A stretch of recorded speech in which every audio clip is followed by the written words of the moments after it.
Vamos aprender o que a palavra nos ensina?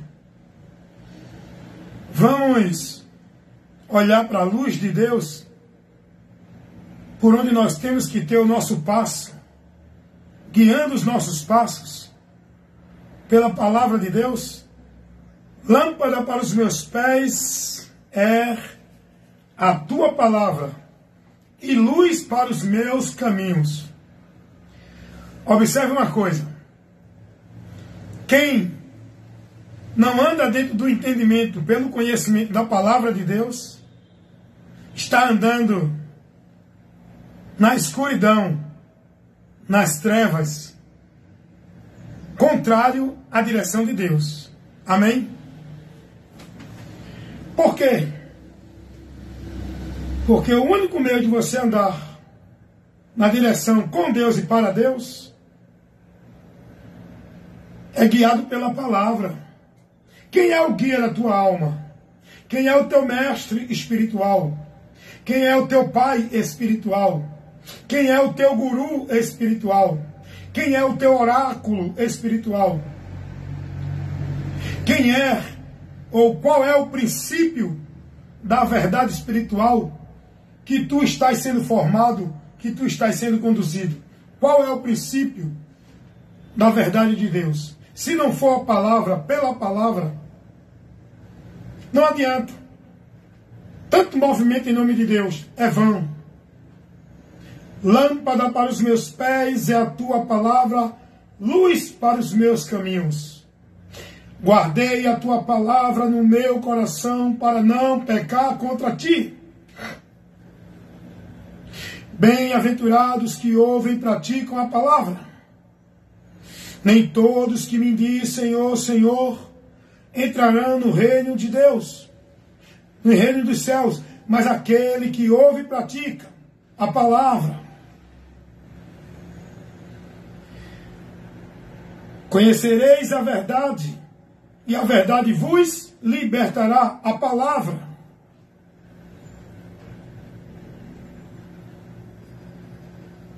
É preciso as pessoas ser prudentes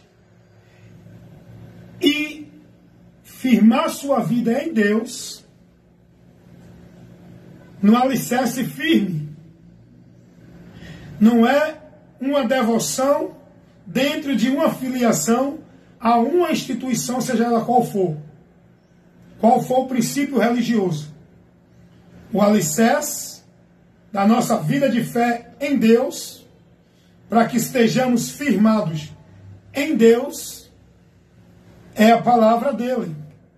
Jesus vai dizer isso, Mateus 7,23. Bem-aventurado os que ouvem e praticam a minha palavra. Aí Jesus vai dizer: eu comparo o homem prudente, aquele que ouve e pratica a minha palavra, é semelhante ao homem que edifica sua casa na rocha. Vem ventos, tempestades, vendavais, combater contra esta casa e não poderá derrubá-la. Por quê? Não vai derrubar a casa? Porque esta casa está firmada na rocha. Que rocha é essa? A palavra de Deus. Que casa é essa? A minha vida de fé em Deus. Aí Jesus vai dizer no versículo 24 de Mateus 7. Agora aquele que firmou sua casa na areia, que são os que ouvem e não praticam, os que não são prudentes a viver pela direção da palavra, a examinar a palavra, que são guiados por fé em Deus, cega pelos preceitos dos homens, esses, grande será a sua ruína. Essa casa, essa vida com Deus, não prevalecerá, não vai sustentar-se, não vai estar diante de Deus para receber a honra, para receber a vida com Deus, para estar de pé diante dele, para ser merecedor, digno de estar com ele. Os que estão firmando sua casa na areia, grande será a sua ruína, a vergonha e o desprezo eterno, quando deste mundo partir para a eternidade, porque não foram prudentes para examinar a palavra. Rapaz, é muito sério isso. O povo tem ouvido e tem sido instruído, tem sido formado, tem sido guiado, orientado, tem sido escravizado em trabalhos, obrigações, devoções, cumprir metas, guardar sacrifício, viver consagrações dentro disso, dentro daquilo. Estão esquecendo o mais importante e o principal da vida com Deus. Tudo isso é vã. Tudo isso é sacrifício de tolo, que leva o povo a viver uma vida de adoração a Deus em vão, dentro desses caminhos, méritos, ordenança, princípios, doutrinas. Você tem que estar aqui. A palavra é Cristo. Aonde devemos estar firmados? O nosso alicerce da nossa casa, que é a nossa vida de fé e de comunhão com Deus, é por Cristo. Ele é o fundamento colocado pelo próprio Deus. E ninguém pode pôr outro além do qual Deus. Não é o pastor, o teólogo, a igreja, a instituição. Quem colocou o fundamento da nossa fé foi Deus. E esse fundamento não é nenhuma doutrina, nenhum princípio, nenhuma regra, nenhuma obrigação, nenhuma instituição. Esse princípio, esse fundamento é Jesus. Ele é a rocha aonde nós temos que fundar a nossa casa, a nossa vida de fé com Deus, de comunhão por Cristo, na palavra de Cristo. Foi o que Jesus falou, Mateus 7, 23. E agora, diante dessa introdução que eu fiz, para chamar a sua atenção para a palavra, porque o meu objetivo aqui é convidar a sua atenção. Não é para mim, cheio da unção, cheio do poder. Deus me usa, eu sou ungido, eu sou cheio do poder, da visão e da revelação. O meu objetivo aqui não é convidar você a olhar para mim. Eu não quero criar movimento histérico, nem sobrenatural, nem nenhuma atração espiritual aqui. Eu quero convidar você a olhar para a palavra, a ser prudente, a se conduzir na palavra, a observar o que a palavra nos ensina.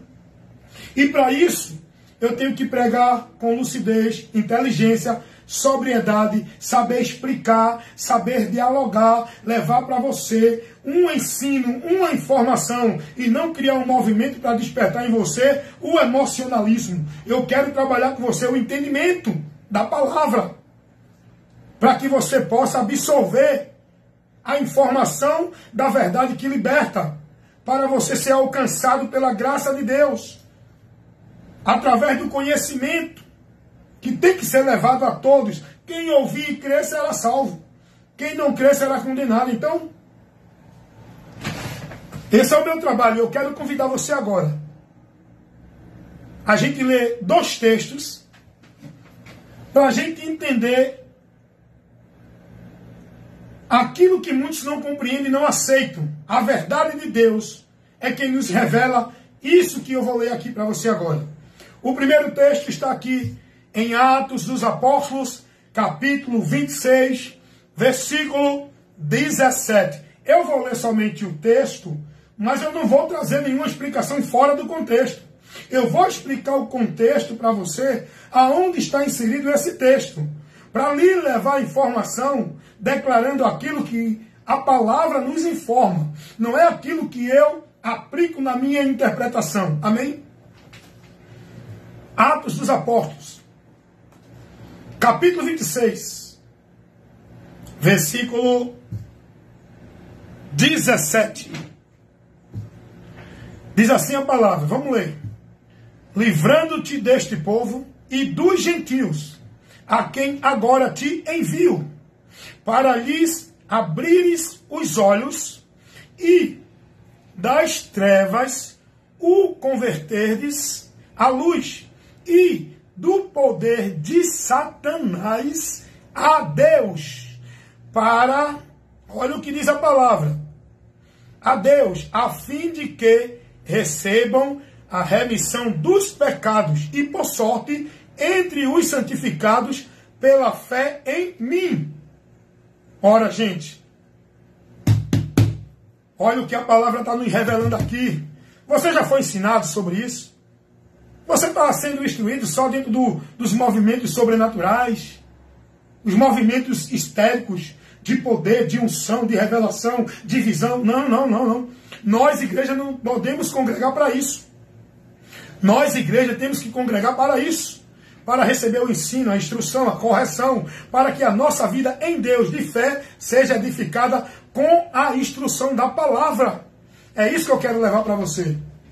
Atos dos Apóstolos, capítulo 26, o versículo 17 e o versículo 18. Paulo está narrando aqui o testemunho da convenção dele. Paulo está narrando aqui o encontro dele com Jesus. E Jesus vai dizer a Paulo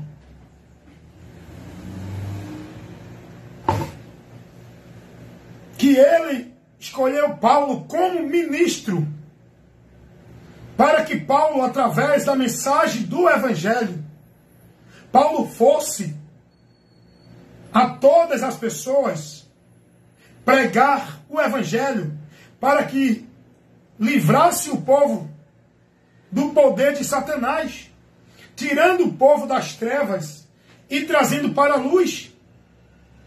A humanidade está dentro, no domínio, escravizada pelo poder de Satanás, através da mentira e do engano. A humanidade está nas trevas. Não importa se é religioso, se é filósofo, se é ateu, todos estão nas trevas. Por isso que Jesus diz: eu sou a luz que vim ao mundo, para que aquele que crê em mim e me segue não permaneça nas trevas. A humanidade está nas trevas. A humanidade está sob o domínio e o poder de Satanás. Satanás tem poder? Tem. Claro que Jesus é soberano. O poder maior que desfaz as obras do diabo. Mas o diabo tem poder, por isso que precisamos de Jesus.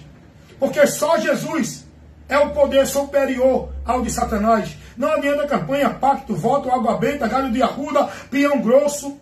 Não adianta nenhum ritual, não adianta ler Salmo 91, não adianta cantar 10, 20, 7 hinos. O único poder, o único meio para destruir, destronar o poder de Satanás é o próprio Jesus. Ele não disse: olha, com a oração, cantando hino, fazendo campanha, o diabo vai se submeter a vocês. Não. Jesus disse: no meu nome vocês vão expulsar demônios, vão ter autoridade sobre demônios, no meu nome. É no nome de Jesus. Não é cantando 7 hinos da harpa. Não é lendo Salmo 91. Não é vivendo ritual de sacrifício. Não é mostrando a cruz para o diabo. O diabo não tem medo de cruz. Ele tem medo daquele que foi crucificado na cruz. O diabo não tem medo da cruz. Ele tem medo daquele que foi crucificado na cruz. Porque o poder não é a cruz. O poder é aquele que foi crucificado na cruz. Muita gente idolatrando cruz, com um argumento aí sutil. Nada pode substituir Jesus Cristo. Então, Jesus ele vai dizer a Paulo: Paulo, eu te enviei, eu te coloquei como ministro do Evangelho, ministro de Deus na terra, para levar a informação de Deus para o mundo, a informação que é o poder de Deus, para livrar o homem do poder de Satanás. O texto está aqui mostrando que existe o poder de Satanás sobre a humanidade. Esse ser perverso que domina o homem com a sua legião de espíritos malignos, operando na vida da humanidade, influenciando, conduzindo os pensamentos impuros, incentivando o homem na sua maldade a continuar na maldade e a praticar mais ainda a maldade, porque o homem já é mau na sua natureza corrompida pelo pecado. E o diabo, por causa disso, domina ele, escraviza ele no vício, no engano, na mentira, no entendimento errado, maldito. Você pode não estar preso na prática da prostituição, mas você é dominado por Satanás pela avareza. Você pode não estar preso no adultério, mas você é dominado por Satanás pelo poder dele, pela mentira, pelos sentimentos malditos no coração, o coração que guarda mágoa e rancor. Tudo isso é o diabo que prende as pessoas. E as pessoas, por mais que queira resistir, não conseguem. só através de Jesus para libertar. Ele diz, se o Filho vos libertar, libertar de quê? Do domínio de Satanás, das cadeias espirituais, das algemas do pecado, das correntes malditas, da idolatria, da prostituição, da feitiçaria, da bebedice, da mentira, do engano, do entendimento cego. E Deus, Ele enviou Jesus com essa finalidade. Diz a palavra de Deus, na primeira carta do apóstolo João, capítulo 3, versículo 5 e 8. O Filho de Deus veio ao mundo para desfazer as obras de quem, irmão? As obras do diabo. O diabo é um ser. A obra do diabo, qual é a obra do diabo na humanidade? Levar o homem ao pecado é a obra do diabo. A mentira que tirou o homem da verdade que é Deus é obra do diabo. A vida maldita fora da direção de Deus que o homem está seguindo porque está nas trevas, o entendimento corrompido, é obra do diabo. Jesus veio para nos libertar deste mal. Veio nos tirar do domínio e do poder de Satanás, que leva o homem a ser mentiroso, fingido, hipócrita, idólatra, avarento, prostituto, adúltero, mentiroso, ganancioso. Tantas coisas malditas que foi contaminado no caráter do homem. Porque Deus criou o homem sua imagem e semelhança. A imagem e semelhança que Deus criou o homem não fala na forma física. Deus não tem mão, Deus não tem braço, Deus não tem perna. É só figura de linguagem quando diz que as mãos do Senhor não estão estendidas. Deus é um ser sem forma. Se Deus tivesse forma, ele era limitado. Deus tomou a forma humana em Cristo, mas Deus não tem forma, ele é espírito, como o próprio Jesus revelou. Deus tomou a forma em Cristo. O Verbo se fez carne, tomou a forma humana. Mas Deus criou o homem sua imagem e semelhança no caráter interior. O homem era bom, o homem era propenso para o bem, o homem era justo, o homem vivia dentro de uma vida reta. Não tinha nenhuma impureza no caráter do homem. É aí que fala a imagem e semelhança de Deus. O caráter interior do homem. Aí o diabo vem e leva o homem à transgressão, que é desobedecer a ordem direta de Deus como Senhor.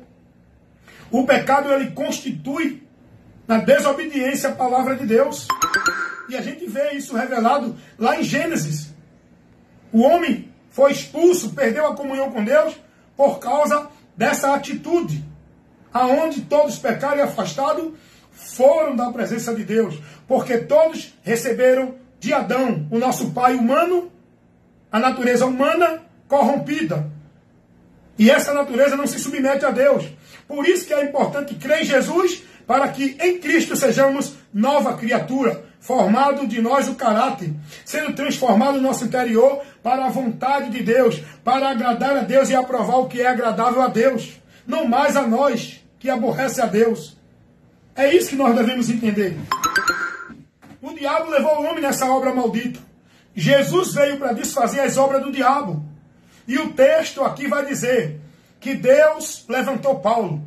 Isso é Paulo dando um testemunho aqui diante de um tribunal que ele estava.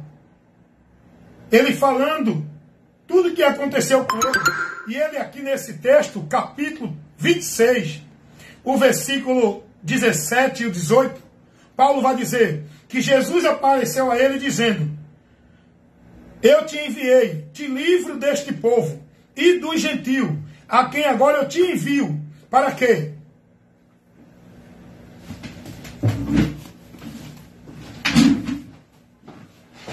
Passou a revista não? Escolha não. Acho que amanhã ela vem para a senhora. Voltei, gente. Para que foi que Jesus escolheu Paulo, hein? Deus enviou Paulo para quê? Para que é que Deus nos envia a pregar o Evangelho? qual a finalidade que Jesus ele nos envia para pregar o Evangelho? Para que se deve pregar o Evangelho? Qual a finalidade de que todas as pessoas ouçam e tenham conhecimento da informação do Evangelho? Para que isso? Para que as pessoas possam ser salvas.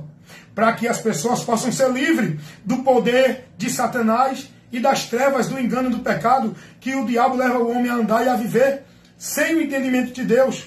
Foi o que aconteceu aqui, que Paulo vai relatar, que Jesus chegou para ele e disse: Paulo, eu te coloquei como ministro, eu te envio ao gentio. Não tenha medo da perseguição do judeu contra você, porque eu te levantei para isso, para ir aos gentios, para que tu anuncie a ele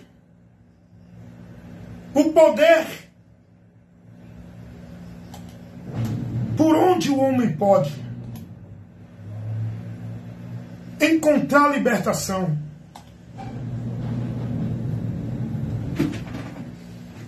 O poder não é de uma instituição, não é do homem, não é de nenhuma coisa. O poder de Deus.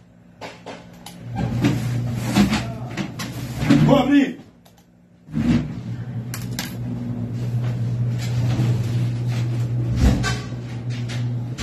Deixa ela pra cá. Joel. Joel. Tá bom.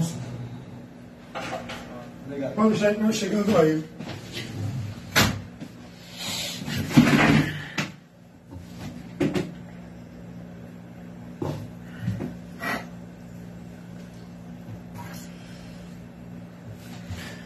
A gente vai observar aqui, gente, o poder de Deus é o Evangelho. Não é esses movimentos de poder que o povo vive aí, não. O poder de Deus é o Evangelho, é a mensagem que mostra Cristo. É o poder de Deus.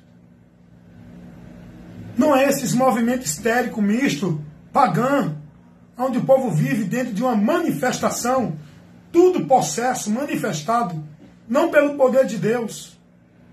O poder de Deus, ele nos dá equilíbrio. O poder de Deus nos dá entendimento. O poder de Deus não nos derruba a cair no chão, rodar, pular, gritar, correr feito doido embriagado. O poder de Deus nos deixa lúcido e sóbrio. O poder de Deus liberta a gente.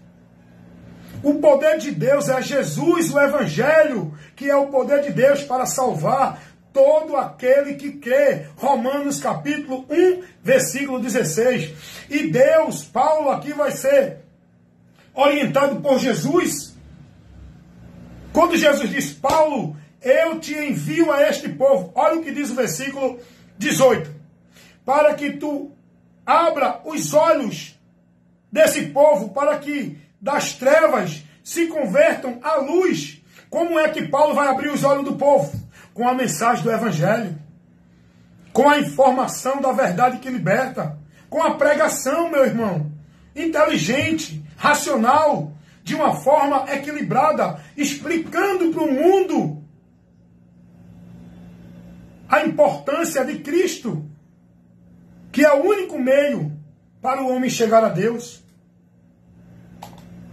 E aí, Jesus vai dizer: e para livrar esse povo do poder de Satanás a Deus, para que, por sorte, eles entrem pela fé em mim, santificados em mim, que eu digo assim, não é em mim, não, misericórdia. Jesus diz: pela fé em mim. Para que você, pela fé em Jesus, seja santificado, seja livre da sentença do pecado, saia do domínio de Satanás. Você está entendendo isso? Só quem pode nos livrar do poder de Satanás é o poder de Deus. E o poder de Deus não é esses movimentos de culto de poder, de reteté. O poder de Deus é o Evangelho. Romanos 1,16. E foi para isso que Paulo foi levantado. Para abrir os olhos dos cegos que estão nas trevas e trazer para a luz, para libertar os que estão presos no poder de Satanás e trazer a Deus, para que, santificados por Cristo, estejam inseridos no povo santo, pela fé em Jesus, que vão herdar a vida eterna. Não é o povo santo que se santifica dentro de uma instituição religiosa. É o povo santo que é santificado por Cristo. É o que Paulo vai dizer aos Coríntios, capítulo 1, 1 Coríntios, versículo 2. A igreja de Deus que está em Coríntios, os santificados em Cristo, por Cristo. Não é os que vivem na sua santidade religiosa. Então, meus irmãos, a palavra de Deus é profunda. E Pedro e Paulo vai dizer aqui, Atos dos Apóstolos, capítulo 20. Olha o que Paulo vai dizer. Capítulo 20, versículo 24. Paulo vai dizer assim: mas em nada tenho a minha vida por preciosa, contanto que cumpra o ministério que recebi do Senhor Jesus, para dar testemunho do Evangelho da graça de Deus. Esse é o ministério que eu também recebi do meu Senhor Jesus Cristo. É para dar o testemunho, não é de vida religiosa dentro da igreja, não é de instituição nem de doutrina de homem. É para dar o testemunho do Evangelho da graça de Deus, de Jesus Cristo, o poder de Deus para a salvação de todo aquele que crê. Cuidado, você só pode ser livre do poder de Satanás e sair das trevas, do engano, com o entendimento cego, entenebrecido pelo diabo, se você der ouvido à verdade e deixar a luz de Deus guiar o teu coração, o teu entendimento, para que você seja conduzido por ela que é a verdade, a palavra de Deus. Amém, meus irmãos? Deus abençoe a todos. Dá uma analisada aí mais na Bíblia.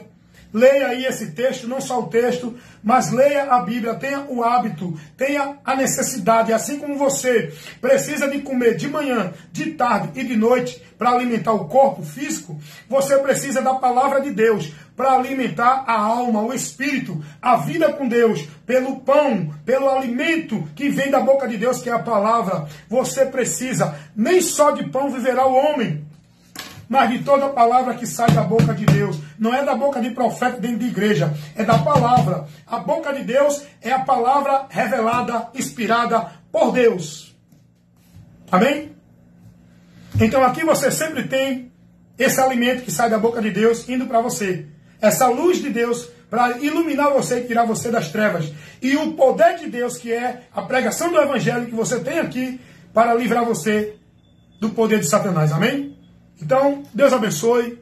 Meu irmão Emanuel Santana está assistindo. Meu irmão Edinaldo Nogueira também. Esse é o meu compromisso. E que Deus abençoe cada um de nós, meus irmãos, com a graça dele, para que a gente não venha se perder, apostatando dessa fé, saindo e abandonando esta graça. Deus não toma o que ele dá. Quem despreza somos nós. Deus não tomou a primogenitura de Esaú. Foi Esaú que desprezou. Foi Esaú que desprezou. Deus não tomou o poder que ele deu a Sansão. Foi Sansão que desprezou e perdeu. Abandonou, entregou para o diabo.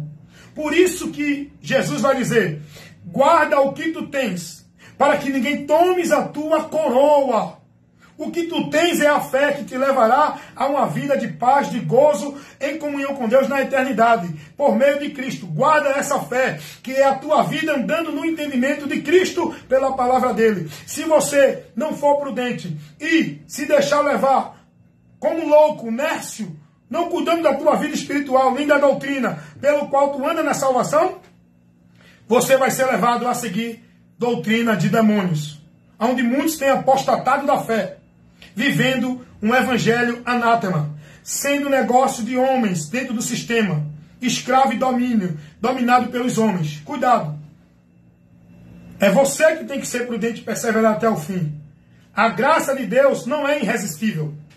Deus não toma. É o homem que despreza, abandona Deus e rejeita o amor de Deus, por onde pode se salvar. Foi o que Paulo disse escrevendo aos Romanos, capítulo 10, versículo 4 ao 5. Eles desprezam a justiça de Deus, buscando estabelecer sua própria justiça. Enquanto Deus manifestou a sua graça para oferecer este dom para o homem da salvação, de graça. Quem pagou esse preço, a obra não é de homem, é de Cristo. A obra é de Deus, Jesus. Por onde Deus nos oferece essa graça. Agora é o homem. Se recebe ou rejeita, despreza. E muitos recebem e no meio da caminhada abandonam a fé, desprezam. Essa é a realidade. Foi isso que Jesus ensinou. Jesus não ensinou graça irresistível a ninguém. Jesus não ensinou a ninguém que salvo uma vez, salvo para sempre. O que ele ensinou foi: aquele que perseverar até o fim será salvo. Então que Deus abençoe a vocês, a mim e todos nós, povo de Deus, agora e para sempre. E que nós, irmãos, venhamos cumprir a nossa missão de luz. Jesus disse: vocês é o sal da terra e a luz do mundo. Jesus não falou de luz no sentido de testemunho de usos e costumes de vida de igreja. A luz é no sentido de que estamos na verdade, temos que levar a verdade para todos, para esclarecê-lo da mentira das trevas que estão em relação a Deus. Amém, meus irmãos? Fiquem na paz, em nome de Jesus.